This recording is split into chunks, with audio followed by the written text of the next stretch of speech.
안녕하세요, 여러분. 배움이 즐거운 러블리파크에 오신 것을 환영합니다. 자, 오늘은 여러분 기말고사 준비를 위해서 혼합물의 분리 단원 뒷부분 보충을 좀 할 건데요.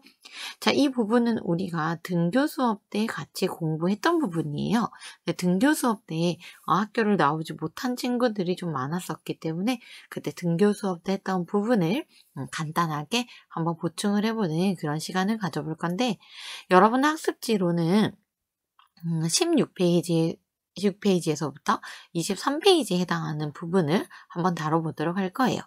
자, 페이지 수로는 얼마 안 되는 것 같지만 내용이 굉장히 많기 때문에 시간이 좀 오래 걸릴 것 같네요. 그래서 좀 시간적인 여유를 두고 천천히 같이 좀 봐보도록 할게요. 자, 먼저 16페이지에 보면요, 물의 가열 곡선이 나와 있을 거예요. 자, 여러분 물의 가열 곡선부터 좀 확인을 하고 갈게요. 자, 물이라고 하는 것은 순물질이죠. 순물질. 그래서 여기서 말하는 물의 가열 곡선이라고 하는 거는 순물질인 액체 상태의 순물질의 가열 곡선이라고 이해하셔도 될 것 같아요. 자, 60도씨의 물을 가열을 하면요, 온도가 계속해서 올라가요. 언제까지? 끓을 때까지. 그래서 어떤 특정 온도에 다다르면 더 이상 온도가 올라가지 않고 이렇게 일정하게 유지되는 구간이 나타나게 되는데, 우리가 1학년 때 배웠을 거예요. 이렇게 온도가 일정하게 유지되는 구간에서는 무엇을 하느냐? 상태를 변화시키는 상태의 변화 과정을 하는 그런 단계예요. 자, 그러면 액체를 가열했어요. 액체를 가열하면 어떤 상태로 변하죠? 그렇죠. 기체로 변하죠. 그래서 이 구간은 바로 물인 액체가 수증기인 기체로 상태 변화하고 있는 그런 단계이고요. 상태 변화하고 있는 그런 단계이고요. 자, 이렇게 우리가 액체가 기체가 되는 거를 뭐라고 하냐면 끓는다라고 표현을 하잖아요. 그래서 상태 변화하는 액체가 기체로 상태 변화할 때의 이 온도, 지금 물 같은 경우는 100도씨에 해당하겠네요. 이거를 우리가 뭐라고 하냐면 끓는 점이라고 해요. 끓는 온도라는 뜻이에요. 그래서 순수한 물이라면 100도씨에서 끓을 거고, 끓는다라는 거는 상태 변화를 하는 거고, 상태 변화를 하는 동안에는 온도가 변하지 않고 이렇게 일정한 구간이 나타나게 된다는 거. 그리고 다시 돌려서 이야기하면 상태 변화할 때 이렇게 온도가 일정한 구간이 나타난다라고 하는 것은 순물질이다라는 것을 우리가 이야기하는 거예요. 이해하셨나요? 자, 그럼 이번에는 두 번째 가열곡선 보면요, 얘도 마찬가지로 물이에요. 근데 어떤 물이냐면 10ml의 물이고요. 얘는 20ml의 물이에요. 자, 물인데 양이 다르죠. 그렇지만 둘 다 물이기 때문에 둘 다 몇 도씨에서 끓는다? 100도씨에서 마찬가지로 끓을 거예요. 그러나 양이 다르기 때문에 뭐는 다를 수 있느냐? 끓을 때까지 걸리는 시간. 자, 10ml의 물이 끓는 데는 요만큼의 시간이 걸렸고요.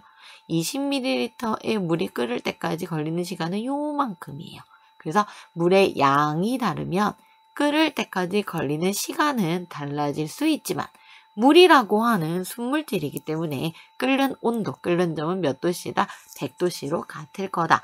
즉 같은 물질이라면 같은 끓는 점을 갖게 된다라는 것을 우리가 이야기하는 거죠. 자, 이번에는 이건 액체 혼합물이 아니라 서로 다른 두 액체.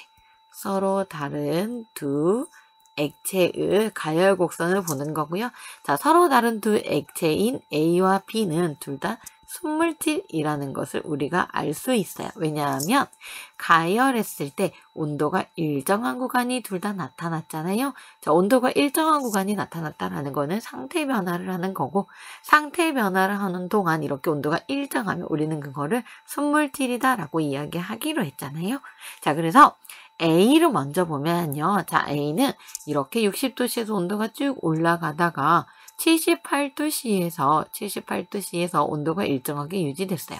그러면 A의 끓는 점은 몇 도이다? A의 끓는 점은 78도씨이다. 이렇게 이야기를 하는 거죠.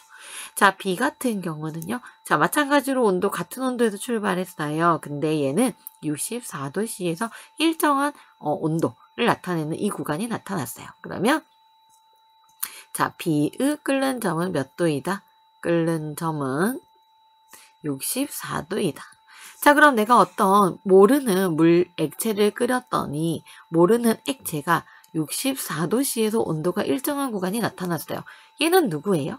얘는 누구냐면 B가 되겠죠. 왜냐면 같은 물질이라면 같은 끓는 점을 갖는다라고 했잖아요. 그래서 이거는 액체 순물질의 특징이 되는 거예요.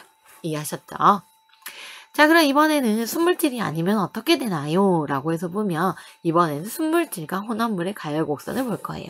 자, 선생님이 학습지에 제시한 혼합물은 누구였냐면 소금과 물의 혼합물인 소금물이었거든요. 자, 그럼 여러분 여기 밑에 그래프를 보면 누가 순수한 물이고, 순물질 선생님이 물을 제시했었어요. 자, 누가 순수한 물이고 누가 혼합물인지를 금방 찾을 수 있을 거예요. 왜냐면 가열했을 때 온도가 올라가다가 일정한 온도 구간이 나타나면 얘는 순물질, 여기에서는 물이 되겠고요. 자, 올라가다가 온도가 변하긴 했는데 일정하지 않고 계속해서 조금씩 올라가요 라고 하는 거는 순물질이 아니다라는 거거든요. 얘가 바로 소금물이 될 거예요. 그래서 여러분들이 구별을 했을 때 순물질인 경우에는 상태 변화할 때 일정한 온도 구간이 나타나지만 혼합물이라면 상태 변화할 때 일정한 온도 구간이 나타나지 않고 이렇게 온도가 계속 올라가는, 끓을 때에는 온도가 이렇게 계속 올라가는 이런 가열 곡선의 형태를 갖게 된다라는 거. 그래서 우리가 이런 가열 곡선의 형태만 보고도 누가 어떤 게 순물질이고 어떤 게 혼합물에 의미하는 건지 찾을 수 있다라는 거. 요거 구별하시면 될 것 같아요. 자, 그럼 이번에는 고체를 볼까요? 자, 로르산과 팔미트산이고요. 자, 로르산과 팔미트산은 이름이 중요한 게 아니고요. 우리 교과서에 나와 있는 건데 여기서 중요한 거는 로르산이라는 거, 팔미트산이라는 거, 이걸 외우는 게 아니라 이 두 개는 고체, 상온에서 고체 상태를 가진, 고체 상태로 존재하는 순물질이라는 거. 그래서 다시 이야기하면 고체 순물질의 가열 냉각 곡선이라고 이해하시면 될 것 같아요. 자, 팔미트산으로 좀 볼게요. 자, 팔미트산은 이 정도 온도에서 고체 상태로 있어요. 그래서 여기는 현재 고체이고요. 자, 고체 팔미트산을 가열을 했더니 어떤 특정 온도에 도달하니까 더 이상 온도가 변하지 않고 일정한 온도가 나타났어요. 자, 고체를 가열하면 뭘로 변하죠? 그렇죠. 기체가 아니라 보통은 액체로 변하죠. 그래서 이 구간은 고체가 액체로 상태 변화하고 있는 구간이에요. 자, 그러면 아까 우리가 액체가 기체로 변하는 것을 끓는다라고 했고 그때의 온도를 끓는 점이라고 했잖아요. 자, 우리가 고체가 액체가 되면 뭐라고 하죠? 그렇죠. 녹는다라고 표현하잖아요. 그래서 고체가 액체가 되는 이 온도, 이거를 뭐라고 하냐면 녹는 점이라고 해요. 녹는 점. 자, 그럼 이제 완전히 다 녹았으면 다시 온도가 올라가요. 완전히 다 녹았기 때문에 여기는 액체 상태의 팔미트산이에요. 자, 근데 여러분 주의하셔야 될 게요. 액체 상태의 팔미트산을 계속해서 내가 가열을 하면 온도가 계속해서 올라갈 거예요. 그러다가 다시 기체로 변할 때는 순물질이기 때문에 이렇게 온도가 일정한 액체 상태의 팔미트산이 기체로 변하는 이런 일정한 구간이 나타나겠죠. 근데 우리는 계속해서 얘가 끓을 때까지 가열을 한 게 아니라요. 액체일 때 그냥 바로 다시 냉각 온도가 내려가고 있어요. 온도가 이렇게 내려가는 방향이죠. 그렇기 때문에 이 구간은 다시 계속 액체예요. 자, 액체를 그러니까 시원하게 지금 만들고 있는 거죠. 근데 액체가 차가워지다가 어떤 특정 온도가 되니까 또 온도가 변하지 않네요. 자, 액체를 차갑게 하면 뭘로 변하죠? 고체로 변하죠. 그래서 이 구간은 액체의 팔미트산이 고체로 상태 변화하고 있는 구간이고요. 자, 우리가 액체가 고체가 되는 거를 언다라고 표현하잖아요. 그래서 이때의 온도를 어는 점이라고 할 거예요. 라고 보니까 녹는 점이랑 똑같네. 자, 어는 점이라고 쓸게요. 그래서 팔미트산의 녹는 점은 여기, 어는 점은 여기. 다 얼고 나면 다시 온도가 내려가요. 다 얼었기 때문에 여기는 고체 상태의 팔미트산이 되겠죠. 자, 선생님이 이야기하고 싶은 건 뭐냐면 순물질이라면 녹을 때와 그 다음에 얼 때 일정한 온도 구간이 나타나요. 녹을 때 온도가 일정한 구간을 녹는 점이라고 하고요. 얼 때의 온도가 일정한 구간을 어는 점이라고 해요. 근데 얘가 순물질이라면 녹는 점이 일정하고 어는 점이 일정한 것 뿐만 아니라 녹는 점과 어는 점이 같은 온도를 나타내게 된다라는 것을 여기서 우리가 이야기하고 싶은 거예요. 로르산도 마찬가지예요. 자, 로르산도 지금은 고체거든요. 자, 고체의 로르산을 보면, 자, 이기는 고체의 로르산이 액체로 변하는 구간이고요. 이걸 우리가 녹는 점이라고 했죠. 이때 온도. 그 다음에 여기는 얼고 있잖아요. 그래서 액체의 로르산이 고체의 로르산으로 바뀌는 여기를, 이 온도를 우리가 어는 점이라고 했어요. 그래서 마찬가지로 로르산도 순물질이고요. 자, 순물질은 녹을 때 온도가 일정한 녹는 점 나타나고요. 얼 때 온도가 일정한 어는 점 나타나요. 그리고 같은 물질이라면 녹는 점과 어는 점은 같은 온도 이렇게 나타나고 있죠? 나타나게 된다라는 거. 요거 찾을 수 있으면 될 것 같아요. 자, 그럼 이제 본격적으로 혼합물의 분리를 좀 볼게요. 자, 첫 번째로 우리가 분리를 하는 거는 끓는 점차를 이용해서 분리하는 거고요. 그때 배우는 건 증류부터 좀 볼게요. 자, 증류라고 하는 거는 액체와 액체 혼합물을 끓는 점차를 이용해서 분리하는 것을 말해요. 자, 우리가 수업 시간에 오렌지 주스를 선생님이 실제로 끓여서 증류하는 것을 여러분들에게 수업 시간에 같이 교실에서 해봤었죠. 자, 오렌지 주스는 선생님이 이거 오렌지 주스 끓이기 전에 뒤에 붙어있는 성분 분석표를 읽어줬었어요. 오렌지 주스는 뭘로 되어 있냐면 오렌지 농축액이라고 하는 액체와 그 다음에 정제수라고 되어 있었죠. 정제수라고 하는 물수자 수. 그래서 액체와 액체 혼합물이에요. 자, 이 오렌지 주스를 지금부터 끓일 건데, 자, 끓이면 온도가 올라가겠죠. 자, 액체가 온도가 올라가면 뭘로 변한다고 했죠? 그렇죠. 기체로 변한다고 했어요. 그래서 얘를 끓이면 뜨거워지면 이 오렌지 주스 속에 있는 액체 성분이 끓을 거예요. 근데 누가 먼저 끓느냐라고 하면, 자, 오렌지 주스 중에서 농축액이 끓으려면 엄청나게 높은 온도가 필요해요. 근데 정제수라고 하는 거는 물이거든요. 우리는 물에 끓는 점을 100도씨라고 알고 있잖아요. 그래서 이쯤 온도가 되면 물이 먼저 끓기 시작해요. 그래서 어느 정도 온도가 계속해서 가열해서 올라가면 여기 있는 물이 끓어서 이렇게 수증기로 나와요. 수증기는 눈에 보이진 않죠. 기체이기 때문에. 그럼 이 수증기가 자연스럽게 뚫려있는 이 관을 따라서 이렇게 이동을 할 거예요. 자, 이동하는 수증기는 지금 현재 기체 상태예요. 근데 기체 상태의 수증기가 여기 끝에 도달해서 보면 차가운 얼음물을 만나요. 자, 기체 상태가 다시 차가워지면 다시 뭘로 변해요? 그렇죠. 액체로 변하죠. 그래서 여기에 이렇게 수증기가 다시 물로 변해서 이렇게 물이 시험관 끝에 차오르는 것을 아마 여러분들이 직접 관찰했을 거예요. 자, 이때 끓은 거는 농축액은 아직 끓지 않았고요. 누가 끓었냐? 끓는 점이 먼저 끓는 거니까 끓는 점이 낮은 물질이 먼저 끓어요. 낮은 물질이 먼저 끓게 되는데, 자, 여기에서는 누가 끓는 점이 낮은 물질이었죠? 그렇죠. 물이었죠. 그래서 이거를 계속해서 끓이면 어떻게 되느냐? 여기에는 물이 끓어서 기체가 된 다음에 다시 얼음물에 의해서 냉각된 물이 여기에 모일 거고요. 여기에 남은 거는 뭐만 남느냐? 물이 아닌 오렌지 농축액만 나중에는 여기에 남게 되겠죠. 그래서 끓여서 끓는 점이 낮은 물질이 먼저 끓게 해서 분리했기 때문에 끓는 점차를 이용한 분리 맞고요. 이런 방법을 우리가 증류라고 해요. 이해 가셨나요? 자, 그럼 이제 마지막 끓는 점차를, 마지막은 아니네요. 끓는 점차를 이용한 두 번째 분별 증류 볼 건데요. 방금 이 증류는 액체와 액체 혼합물이었잖아요. 분별 증류는 액체와 액체, 여러 액체가 섞여 있는 혼합물을 지금부터 분리를 하는 거예요. 대표적인 예로 우리 학습지에 원유의 분류가 나와 있고요. 원유의 분리. 자, 이렇게 원유를 분리해낼 수 있는 이 통을 뭐라고 하냐면 증류탑이라고 해요. 자, 증류탑에서 원유를 지금부터 분리를 할 건데 원유라고 하는 거는 이런 휘발유, 등유, 경유, 중유 같은 모든 여러 기름 성분이 섞여 있는 완전히 짬뽕되어 있는 땅에서 막 파 올린 그런 기름을 원유라고 하거든요. 이걸 우리가 자동차에 쓸래? 배에 쓸래? 난방에 쓸래? 이런 거 용도에 따라서 이렇게 휘발유, 등유, 경유로 지금부터 분리를 할 건데 어떻게 하냐면 원유를 엄청 높게 끓이는 거예요.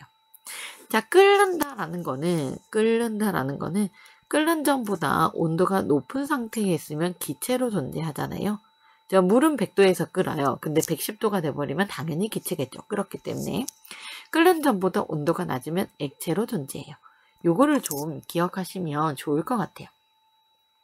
자, 선생님 이거 중유, 경유, 등유, 휘발유 이게 글이 어려우니까 지금부터 모양으로 좀 바꿀게요. 중유는 요렇게, 경유는 요렇게, 등유는 요렇게, 휘발유는 요렇게 바꿀게요. 자, 중유 같은 경우에는요, 끓는 점이 320도라고 해봐요. 그 다음에 경유 같은 경우에는 끓는 점이 230도씨라고 해봐요. 그 다음에 등유 같은 경우에는 끓는 점이 140도씨. 이것은 그냥 거짓말로 막 쓰고 있는 거예요. 여러분 설명하기 위해서. 휘발유 같은 경우는 끓는 점이 70도의 거짓말이에요. 진짜 이렇지 않아요. 이렇게라고 해볼게요. 그럼 먼저 이 원유를 여기에서 한 500도씨로 가열을 하는 거예요. 그러면 얘는 끓는 점이 요거잖아요. 이 온도보다 높으면 기체, 이 온도보다 낮으면 액체. 얘는 이 온도보다 높으면 기체, 낮으면 액체. 얘는 이 온도보다 높으면 기체, 낮으면 액체. 얘는 이거보다 높으면 기체, 이거보다 낮으면 액체인데 500도씨네요. 500도씨는 얘보다도 높고 얘보다도 높고 얘보다도 높고 얘보다도 높기 때문에 여기는 전부 다 얘와 얘가 여기서는 전부 다 올 기체 상태예요. 그쵸? 자, 근데 첫 번째 칸에 이렇게 들어왔어요. 근데 여기에 온도가 몇 도 정도 되냐면 한 300도 정도 된다고 해볼게요. 여기 현재 온도가 300도씨예요.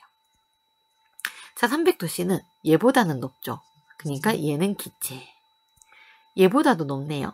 얘도 기체. 얘보다도 높으니까 얘도 기체. 근데 얘보다는 낮아요. 그럼 얘보다 낮기 때문에 동그라미는 기체가 아니라 액체로 되어 있기 때문에 액체 상태는 이렇게 액체로부터 해서 여기 밑으로 쑥 빠져나와 버려요. 그래서 중유 걸렀어요. 자, 그 다음에 2층에 올라갈게요. 자, 2층의 온도는 몇 도냐면 200도씨라고 해봐요. 자, 200도씨면 얘보다는 높아요. 네모. 그럼 네모는 기체로 둥실둥실 떠 있겠죠. 자, 별보다도 높아요. 그럼 별도 기체로 둥실둥실 떠 있겠죠. 근데 세모에 끓는 점은 230도씨인데 여기 200도씨밖에 안 됐어요. 그럼 세모는 끓지 못해서 액체로 이렇게 변해서 바닥에 이렇게 가라앉겠죠? 그럼 이 구멍을 따라서 이렇게 흘러나와요. 자, 경유 걸렀네요. 이해하시겠어요? 자, 하나만 더 해볼게요. 여기에 온도를 120도씨라고 해볼게요. 그럼 이제 요 두 개 남았잖아요. 자, 근데 이게 70도씨보다는 높기 때문에 별은 아직 여기 기체로 있어요. 끓었으니까요. 근데 여기 온도가 120도인데 얘는 140도가 돼야 끓는 애요. 끓지 못하겠네요. 그럼 뭘로 존재하겠어요? 그렇죠. 액체로. 그래서 여기 밑에 네모가 액체가 돼서 바닥으로 가라앉아요. 그럼 여기로 쑥 빠져나오겠죠. 그래서 여러분들이 이 중류탑에서 이해를 하셔야 되는 건 뭐냐면 먼저 끓는 점 차이를 이용해서 이 네 가지, 여기는 여러 가지 각각의 성분으로 분리를 해낼 수 있다는 거. 그리고 중류탑의 온도는 위로 갈수록 낮아져요. 그래서 끓는 점이 낮은 물질이 위로 점점점 계속 올라가기 때문에 낮은 물질은 위에서 분리가 되고 끓는 점이 가장 높은 물질이 가장 아래층에서 분리가 되게 된다라는 거. 요거를 좀 구별해서 이해하시면 될 것 같아요. 어려운 것 같지만 천천히 생각하시면 절대 어렵지 않아요. 자, 그럼 이제 두 번째 밀도차를 이용한 분리 볼까요? 자, 먼저 고체 혼합물 볼 거고요. 그 다음에는 액체 혼합물 볼 거예요. 자, 고체 혼합물부터 볼게요. 자, 스타이로폼과 선생님이 예시로 적어 놓은 게 스타이로폼과 모래의 혼합물인데요. 자, 얘네들을 분리하기 위해서는 어떻게 하느냐? 자, 간단해요. 물이 든 수조에 넣으면 돼요. 자, 물이 든 수조에 넣으면요. 자, 스타이로폼은 물에 뜨죠. 우리가 경험으로 알고 있어요. 자, 모래는 물에 가라앉죠. 우리가 경험으로 알고 있어요. 그러면 모래는 무겁기 때문에 가라앉은 건가요? 스타이로폼은 가볍기 때문에 뜨는 건가요? 가볍고 무겁기 때문에 가라앉고 뜬 거 아니라고 했죠. 바로 밀도 때문이라고 했어요. 그래서 모래가 물에 가라앉는 이유는 모래의 밀도가 누구보다 크기 때문에, 물보다 크기 때문에. 자, 스타이로폼이 물 위에 뜨는 이유는 물의 밀도가 스타이로폼보다 크기 때문에, 즉 스타이로폼의 밀도가 작기 때문에 물 위에 뜨는 거예요. 그래서 우리가 밀도를 비교해보면 이렇게 비교할 수 있고요. 자, 그래서 물을 사용한 이유는 스타이로폼과 모래를 둘 다 녹이지 않으면서 이 둘 사이에 중간에 존재하는 중간의 밀도값을 갖는 것이기 때문에 이렇게 밀도차로 분리해낼 수 있었어요. 그래서 선생님이 헷갈리면 안 돼요 라고 했던 게, 소금과 모래의 혼합물을 분리하려면 어떡하죠? 이거 물에 녹이면 돼요. 물에 녹이면 모래는 안 녹으니까 가라앉고요. 소금은 녹으니까 분리할 수 있어요. 이거 밀도차를 이용한 건가요? 네, 아니라고 했죠. 소금이 녹아버리는 거는, 녹는다라는 거는 용해와 관련돼 있기 때문에 얘는 밀도차가 아니라고 했어요. 그래서 밀도차를 이용해서 분리를 하려면 내가 구별하고 싶은, 분리해내고 싶은 두 개의 물질을 녹이지 않는 액체를 사용할 때 우리가 밀도차다, 하나는 뜨고 하나는 가라앉았을 때 밀도차다라고 이야기할 수 있다는 거. 자, 이제 마지막 액체 혼합물인데요. 자, 밀도차를 이용해서 액체 혼합물을 분리하려면 조건이 있어요. 어떤 조건이냐면 두 액체는 섞이면 안 돼요. 섞여버리면 누가 더 밀도가 커서 뜨고 가라앉고 누가 더 밀도가 작아서 뜨는지를 구별할 수가 없잖아요. 섞이지 않는 두 액체, 예를 들어서 식용유와 모래 혼합물인 경우에는 물이 아래에 밀도가 크기 때문에 가라앉고 식용유가 이렇게 위에 뜨잖아요. 이런 경우에 하나는 뜨고 하나는 가라앉는 밀도차를 이용해서 분리해낼 수 있는 거고요. 그때 분리해내는 이 실험 도구가 있어요. 여러분 이거 처음 본 친구들도 아마 있었죠. 교실에서는 이거를 같이 보여줬었는데요. 자, 얘의 이름은 분별 깔때기라는 애예요. 자, 분별 깔때기에 물과 식용유를 넣으면 이렇게 두 개의 층으로 분리가 되는데, 자, 이때 가라앉은 물을 코크를 열어서 빼낼 거예요. 자, 코크를 열면 물이 밑으로 쑥 빠져나오겠죠? 자, 물이 다 나올랑 말랑 할 때 코크를 얼른 닫으면 여기에는 물이 나와 있고, 아직 나오지 못한 식용유는 분별 깔때기 안에 남아있기 때문에 분리가 가능한 방법이에요. 이해하셨나요? 자, 이 아이의 이름 뭐라고요?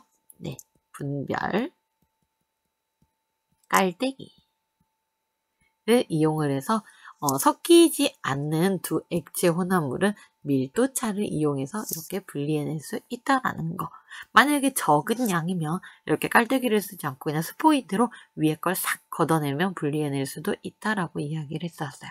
이런 예시 같은 거는 교과서를 찾아보면 여러분들이 충분히 찾을 수 있기 때문에요. 한번 고민을 해보고 교과서를 확인을 해보면 좋을 것 같아요.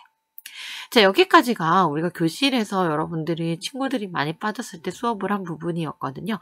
자, 영상이 좀 도움이 되면 좋겠어요.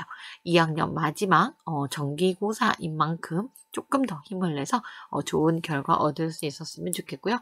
혹시 공부하다가 모르는 거 있으면 꼭 선생님한테 찾아와서 질문할 수 있도록 합니다. 아시겠죠? 자, 여기까지 듣느라 고생 많으셨고요. 자, 선생님은 항상 여러분을 응원합니다. 파이팅!